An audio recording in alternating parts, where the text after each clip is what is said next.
Fala, geonautas! Preparados para se perderem em mais um mapa do conhecimento? O assunto da nossa aula de hoje é diversidade geográfica do território brasileiro. Afinal, nós somos um país rico em elementos naturais e sociais.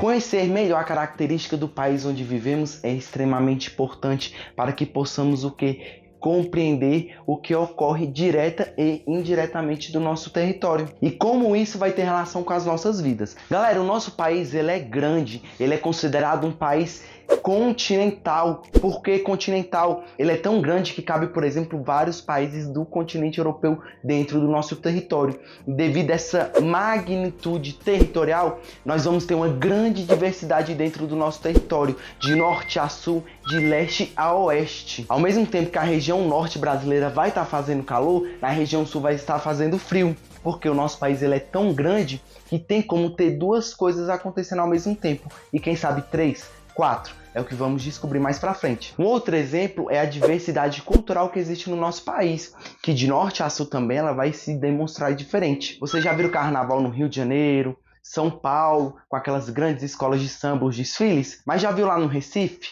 Olinda, Salvador? O carnaval ele se apresenta da mesma forma que nessa região sudeste do Brasil?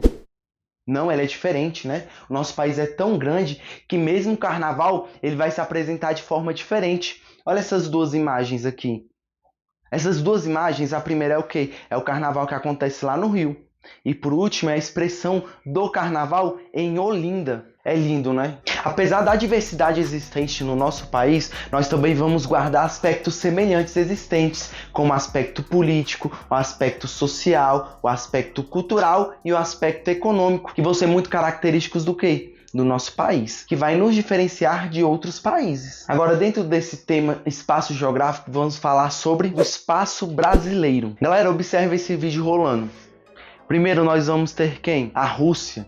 Depois nós vamos ter o Canadá, Estados Unidos, China e depois o Brasil. Mas professor, o que isso significa? Significa que o Brasil ele é o 5º maior país do mundo em extensão territorial. Esses outros que vimos aqui, eles são o quê? Os países maiores que o nosso. Apesar do Brasil ser o 5º maior país em extensão territorial do mundo, nós vamos ter algo que eles não têm. Toda a nossa terra, ela é o quê?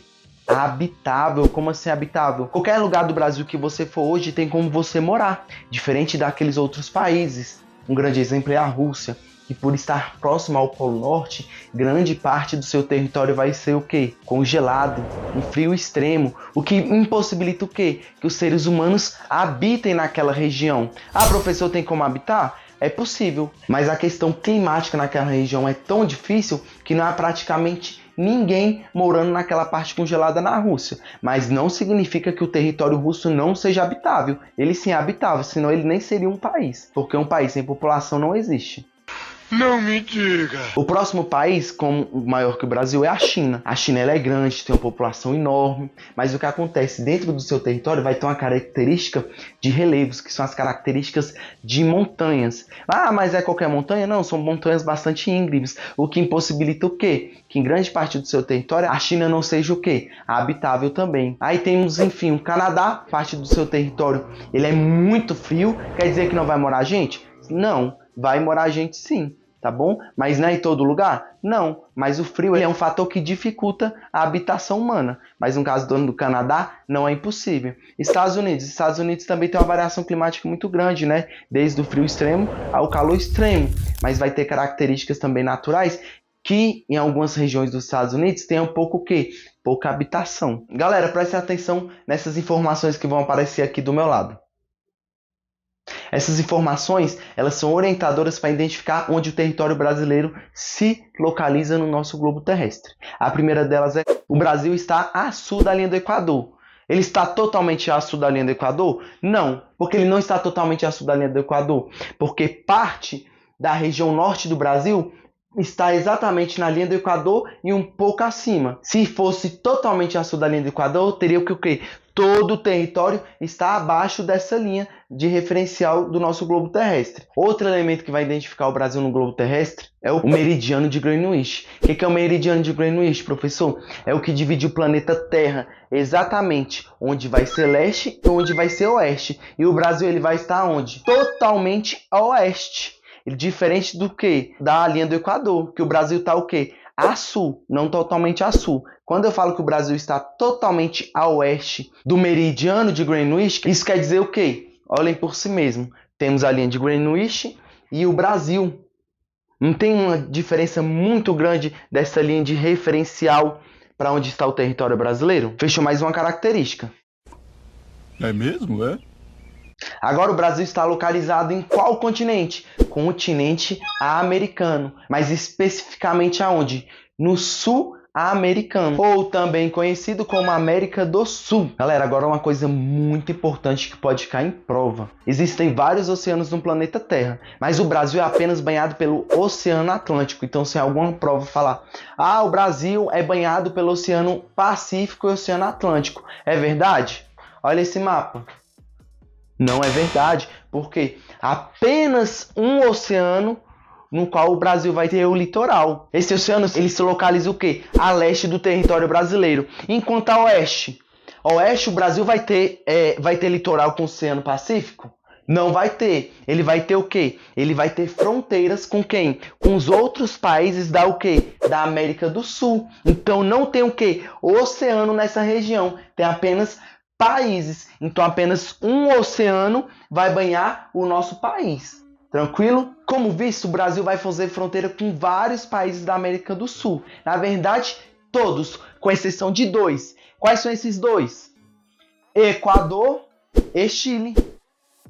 Por que ele não vai fazer fronteira com esses únicos 2 países da América do Sul? Porque entre esses 2 países eu vou ter o quê? Outros países no meio.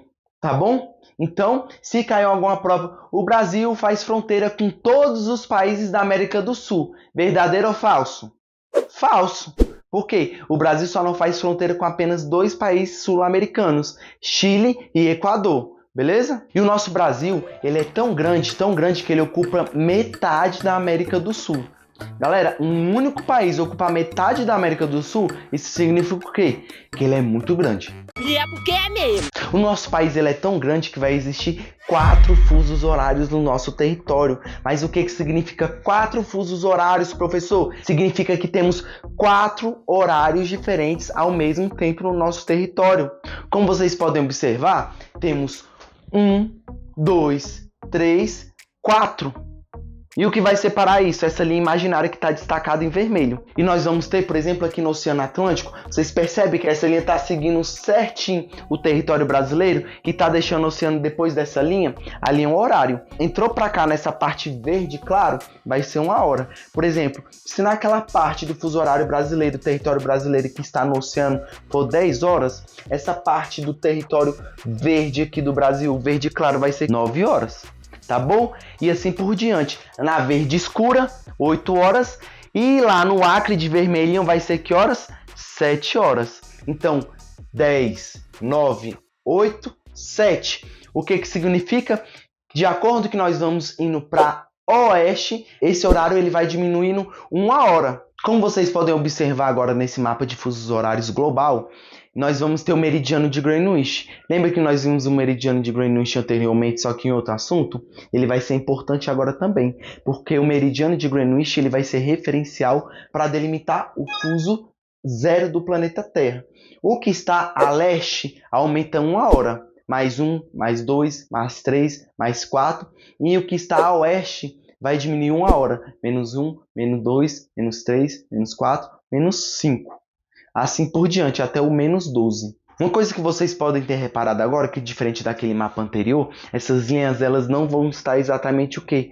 Uniformes. Elas vão sofrer o quê? Variações de acordo com países. Por quê? Imagina, se fosse cada país seguir exatamente essas linhas de fusos horários, um país poderia ter 3, 4, 5, 6, 7, 8, 9 fusos horários diferentes. Mas o que acontece? Eles tentam padronizar dentro do seu território. Quer dizer que eles vão diminuir? Se necessário? Se necessário, sim. E se necessário tiver que aumentar, vai aumentar também. Mas o que acontece? Se eu tiver um país muito grande, assim como aqueles que nós mostramos, Rússia, China, Estados Unidos, Canadá, Brasil, que são países considerados países continentais, os fusos horários deles iam ser bastantes, o que significa que eles iam ter uma variação horária muito grande do país. Eles ainda vão ter diversidade de horários? Sim, assim como o Brasil tem 4, tem países que vai ter 5, 6. Mas se eles não adaptassem esses fusos horários a alguns estados dentro deles, eles teriam mais fusos horários. Já imaginou, por exemplo, o Distrito Federal, se tivesse exatamente no meio dele 2 horários diferentes? Não tem condição, né? Não! Porque um estado, vamos supor, um estado brasileiro ter 2 horários, seria difícil, né? Então o que acontece? Para não ter 2 horários, eles adaptam aquele fuso seguindo o território externo do país e também interno, que no nosso caso seria o quê? Os estados brasileiros. Voltando no mapa de novo de fusos do Brasil, prestem atenção como o fuso horário interno do nosso país ele vai seguir os limites dos estados. Por quê? Porque é mais fácil, por mais que eu tenha estado que avance um pouco para o fuso que seria do outro, eu padronizar isso para o quê? Não ter problemas. Eu não sei se vocês já repararam, quando vai ter alguma prova, eles botam, por exemplo, a prova vai ser 1h da tarde no horário de Brasília. Por que de Brasília? Para dar referência do fuso. O fuso que vai estar contando é o de Brasília. Se a prova for 1h da tarde em Brasília, quantas horas vai ser no Acre? Então no Acre vai ser quantas horas? Se em Brasília é 13, no Mato Grosso, por exemplo, nessa linha escura, vai ser meio-dia, no Acre vai ser 11 horas. 11 horas da manhã. Por isso que se fala horário de referência, horário de Brasília, porque esse aqui começa 1h, no Acre ao mesmo tempo vai começar 11 horas da manhã. Algo também importante a se prestar atenção é que o quê? O nosso país ele é muito grande. E por ser grande, ele vai ter apenas um clima existente no nosso território? Não, ele vai ter mais de um clima. Um grande exemplo disso foi o que eu citei anteriormente, no norte do Brasil, que é calor, enquanto no sul do Brasil vai ser frio. Ah, quer dizer que vai ser sempre frio no sul? Não, vai fazer calor. Eu só dei um exemplo para vocês terem a noção da magnitude do nosso planeta. Agora prestem bem atenção nesse mapa. Nesse mapa nós vamos estar dividindo o mundo em zonas. Essa zona em laranja a gente vai chamar o quê? Zona intertropical. Geralmente é a zona mais quente do nosso planeta. Mas por que ela se chama zona intertropical? Porque ela fica entre 2 trópicos. Trópicos de Câncer na parte norte e o trópico de Capricórnio na parte sul. E no meio desses 2 trópicos passa o quê? A linha do Equador. Já aquela parte azul de cima, a parte norte do mundo, a gente vai chamar de quê? Zona temperada do norte. E a zona azul embaixo? Zona temperada do sul. Aí vamos ter os 2 extremos do planeta Terra, que muita gente chama de Polo Norte e Polo Sul. E nós aqui na geografia vamos chamar de quê? Zona polar ou zona glacial ártica e zona polar sul ou zona polar antártica. Agora presta atenção no Brasil. O Brasil ele está apenas em uma zona?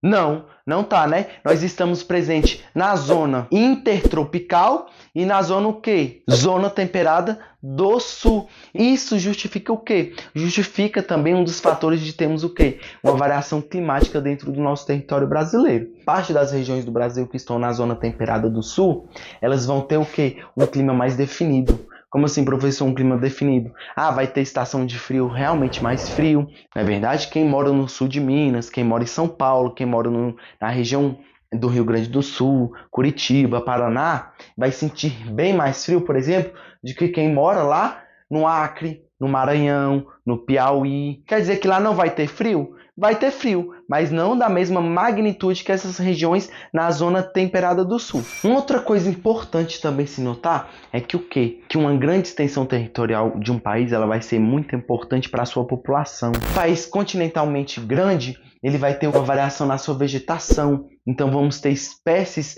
arbustivas, espécies naturais que vai ser uma vantagem para o território. Outro fator também importante é o quê? Recursos energéticos. Igual o Brasil ele não é rico em água doce. E o Brasil é um dos maiores produtores de energia a partir da o quê? Da força da água. E a água também ela vai ser importante o quê? Só para gerar energia?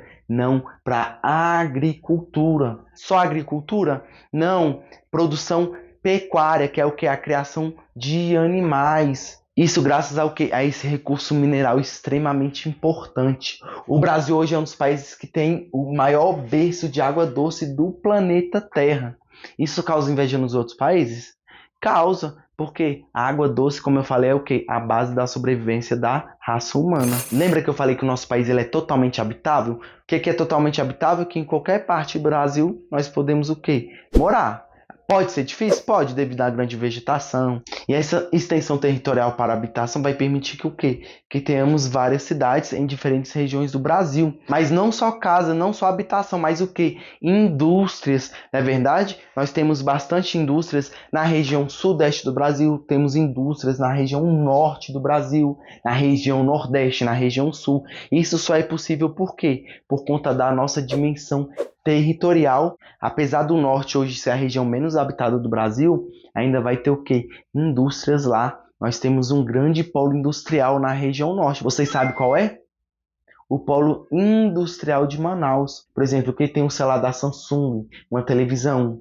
Enfim, vários eletrônicos de grandes empresas, eles são montados aonde? O polo industrial de Manaus. Mas não é porque o nosso território é grande, que tem indústrias, que tem agricultura, que tem várias cidades, que é o quê? Fácil de administrar. Não é, porque um território muito grande vai enfrentar o quê? Desafios. Desafios para o quê? Desenvolvimento de políticas públicas.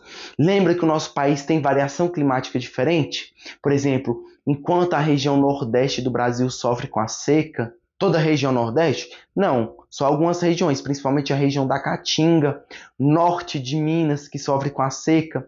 A região, por exemplo, norte vai ter bastante água. Então vocês não acham que as políticas públicas para essas regiões vão ser um pouco diferentes?